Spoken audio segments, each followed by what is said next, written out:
Британската премиерка Тереза Меј ќе ги продолжи разговорите со европските лидери со кои се надева дека ќе успее да издействува измени во договорот за напуштање на Унијата.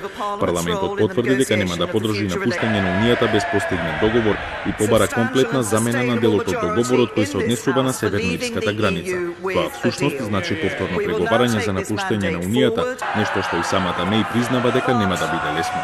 There is limited appetite for such a change in the EU, and negotiating it will not be easy.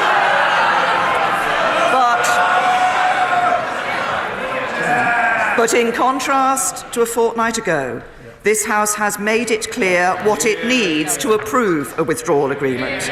Но јасен е и одговорот од Брисел. Унијата нема намера повторно да преговара за Брекзит. The position of the European Union is very clear. It has been expressed yesterday by the President Tusk, and the President Juncker will make a statement to the Parliament this afternoon.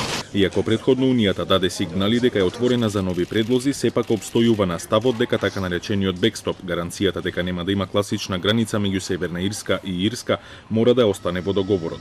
Неговата употреба, потенцираат европските преговарачи, ќе зависи од начинот на кој ќе се одвиваат идните односи меѓу Лондон и Брисел. It's not in the interest of nobody to prolong all this process because that creates more uncertainty for businesses and for citizens. Се очекува Меј од Брисел да побара вметнување на временска рамка на бекстопот или начини преку кои тој може брзо да се надмине. Втората опција е така наречениот Малтхаус компромис, кој е предлог оформен од пратеници од повеќе парламентарни партии. Малтхаус компромисот предлага целосно исклучување на бекстопот од договорот со зголемување на транзицијскиот период за 1 година.